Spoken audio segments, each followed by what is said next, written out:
Hello everyone. आज से हम केजीएमयू, जीएमसीएच और नॉरसेट की सीरीज़ स्टार्ट करने जा रहे हैं। और इसमें जो है हम जो बेसिक प्रोसीजर्स आते हैं और जो मोस्ट इम्पॉर्टेंट टॉपिक्स है सबसे पहले हम उनको कवर करेंगे। ठीक है। सबसे पहले जो हम सब्जेक्ट कवर करेंगे वो फंडामेंटल ऑफ नर्सिंग है। इसमें हम सबसे पहले जितने भी बेसिक प्रोसीजर्स होते हैं उनको कवर करेंगे, उनके क्या इंपॉर्टेंट पॉइंट्स हैं और जो अभी तक जितने पॉइंट्स पूछे गए हैं और जो पूछे जा सकते हैं वो सारे पॉइंट्स इसमें विद एक्सप्लेनेशन लिखे हुए हैं। ठीक, तो स्टार्ट करते हैं। सबसे पहला हमारा जो टॉपिक है वो फंडामेंटल ऑफ नर्सिंग का वो है लंबर पंक्चर। लंबर पंक्चर को हम लोग क्या कहते हैं? स्पाइनल टैप भी कहते हैं। इसमें जो नीडल यूज होती है उसे स्पाइनल नीडल कहते हैं। लंबर सब एरेक्नॉइड स्पेस वो साइट होती है जहाँ पे उस नीडल को इंसर्ट किया जाता है। और मेनली लंबर पंक्चर जो होता है मेनिंजाइटिस का कन्फर्मेटरी टेस्ट होता है। जो साइट होता है इसकी दो साइट होती है। एक जो होता है वो इन्फेंट होता है और एक जो होता है ओल्डर चिल्ड्रन का होता है।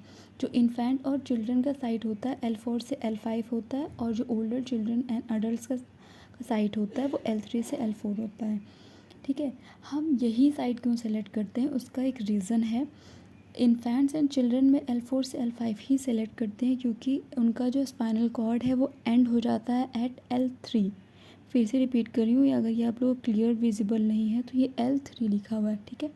उसके बाद जो अडल्ट्स और ओल्डर चिल्ड्रन होते हैं उनका स्पाइनल कॉर्ड एंड हो जाता है L1 में। ठीक है। ये रीज़न है इनका ये साइट सेलेक्ट करने का। ठीक है। उसके बाद क्या पर्पस होता है, हम क्यों लंबर पंक्चर करते हैं, इसके बेसिकली जो होते हैं पर्पसेस, जैसे फर्स्ट मैंने बताया था, एक तो मेनिंजाइटिस का कन्फर्मेटरी डायग्नोसिस होता है। दूसरा अगर हमें स्पाइनल प्रेशर जो होता है उसको रिड्यूस करना है तो उसके लिए भी यूज़ किया जाता है। नेक्स्ट जो CSF का प्रेशर होता है ठीक है, CSF का प्रेशर अगर हमें मेजर करना है तो उसके लिए भी हम यूज़ करते हैं। और उसके बाद जो मेडिकेशन हो गया, एयर हो गया, डाई हो गया, उसके लिए ये यूज़ किया जाता है। नेक्स्ट इसमें है क्या कॉन्ट्राइंडिकेशंस होते हैं। ठीक है। लंबर पंक्चर के कुछ कॉन्ट्राइंडिकेशंस भी होते हैं जैसे कि ICP होता है, इंक्रीज जो हमारा इंट्राक्रैनियल प्रेशर होता है वो। दूसरा अगर स्पाइनल कॉर्ड में ट्रॉमा हुआ है तो तब हम नहीं करते लंबर पंक्चर। फिर नेक्स्ट होता है कोआगुलोपैथी, अगर आपको ब्लीडिंग डिसऑर्डर्स हैं तब भी नहीं कहते हैं। अगर आपका प्लेटलेट काउंट जो है वो <20 है, एक्चुअली ये क्या बात कर रहा है, अगर आपका प्लेटलेट काउंट कम होगा तो क्या होगा, आपको ब्लीडिंग की प्रॉब्लम होगी। ठीक है। जैसे ही वो स्पाइनल टैप होगा इस वजह से प्लेटलेट काउंट इसमें चेक किया जाता है। दूसरा सेरेब्रल हर्निएशन होता है, ये हमारा ICP जो है वो इफ़ेक्ट करेगा, न्यूरोलॉजिकल चेंजेस कॉज करेगा। नेक्स्ट और लास्ट जो है, इसके अलावा और भी है लेकिन मोस्ट इम्पॉर्टेंट जो है वो यही है कि इसमें नॉन कम्युनिकेटिंग हाइड्रोसेफेलस ये एक होता है। ठीक है। उसके बाद जब प्रोसीजर होगा तो हमें क्या क्या रिक्वायरमेंट्स होती हैं।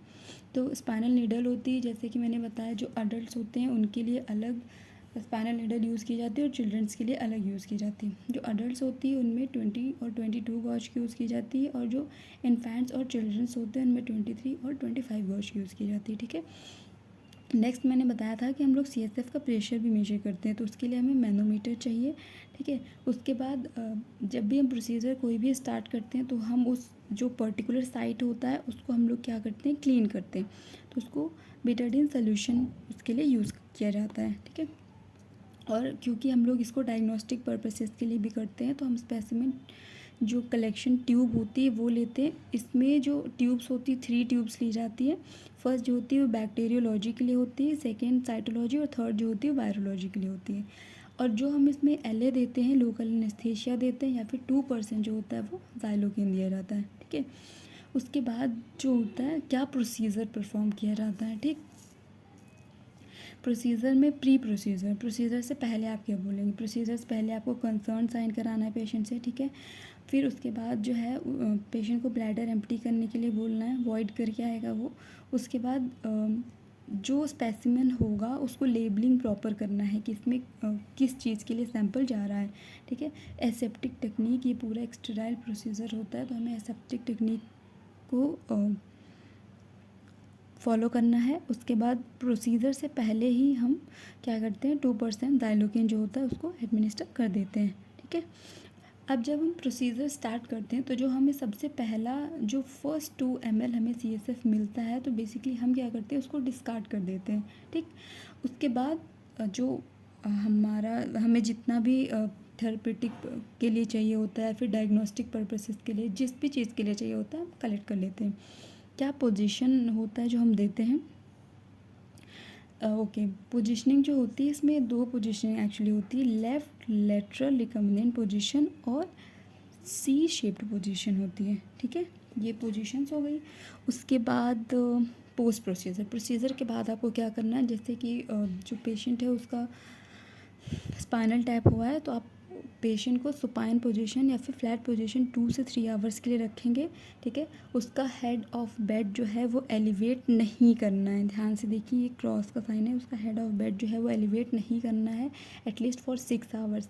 क्यों नहीं करना है?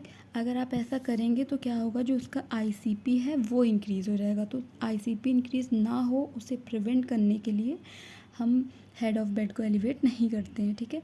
पेशेंट के पूरे वाइटल्स चेक करेंगे हम लोग, और जो पेशेंट के कुछ सिम्टम्स अगर पेशेंट बता रहा है, जैसे कि हेडेक, तो वो उसका एक रीज़न होता है कि अगर CSF लीकेज हो रहा है, तो वो एक रीज़न हो सकता है, ठीक है। उसके बाद जो स्पेसिमेन, जैसे मैंने पहले बताया था, जितने भी लेबल स्पेसिमेंस हैं उनको हम लेबल कर देंगे, ठीक।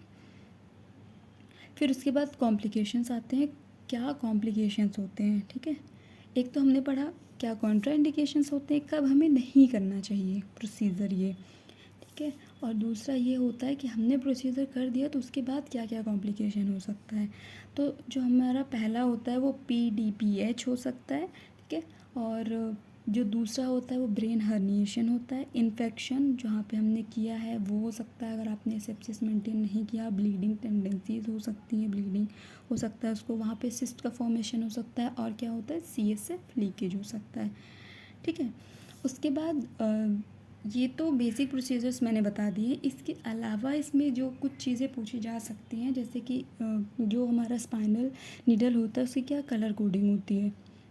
जो कलर कोडिंग होती है, जैसे इसमें ग्रीन हो गया, जो ग्रीन होता है 14 से स्टार्ट होता है और 25 तक होता है, ठीक है। ग्रीन, वाइट, पिंक, पिंक जो होता है वो 18 गॉज का होता है, येलो 20 गॉज, डार्क ग्रीन जो होता है 21 गॉज का होता है, ग्रे 22, ब्लू 23 और ऑरेंज 25 गॉज का होता है, ठीक है। जो स्टोरेज होता है, जो हम CSF को कलेक्ट करते हैं उसको हम कितने टाइम के लिए स्टोर करके रख सकते हैं, तो वो हम सिर्फ 2 to 6 आवर्स के लिए ही उसको स्टोर करके रख सकते हैं। और उसके लिए भी क्या टेम्परेचर एक पर्टिकुलर सेट होना चाहिए, -80 डिग्री सेल्सियस। इस टेम्परेचर पे ही हम CSF को 2 to 6 आवर्स के लिए स्टोर करके रखते हैं। और अगर हमारे पास स्टोरेज की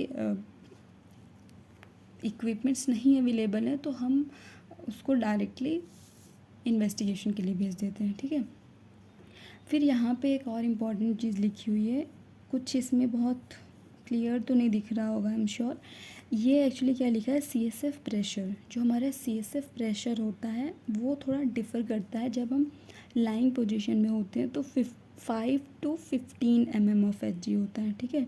और जब स्टैंडिंग पोजीशन पे होते हैं तो 15 से 25 mm ऑफ Hg होता है, ठीक। तो ये हमारा फर्स्ट टॉपिक था लंबर पंक्चर, जिसमें हमने सारी चीज़ें ही ऑलमोस्ट कवर किया हुआ है। लंबर पंक्चर क्या होता है, उसका other name and everything I have covered. अगर कोई चीज़ मिस हो गई है तो प्लीज़ मुझे बताएं, और अगर आपको वीडियो अच्छी लगती है तो please do subscribe my channel, and thank you for watching. और वन मोर थिंग, मैं फंडामेंटल और बाकी सारे सब्जेक्ट्स के जो है वो फटाफट कवर करने की कोशिश करूँगी, क्योंकि मई में मैं आपका फंडामेंटल और कम्युनिटी पूरा कंप्लीट करवा दूँगी, ठीक है। तो आप प्लीज़ चैनल से जुड़े रहिए और मुझे सपोर्ट करिए। Thank you so much for watching.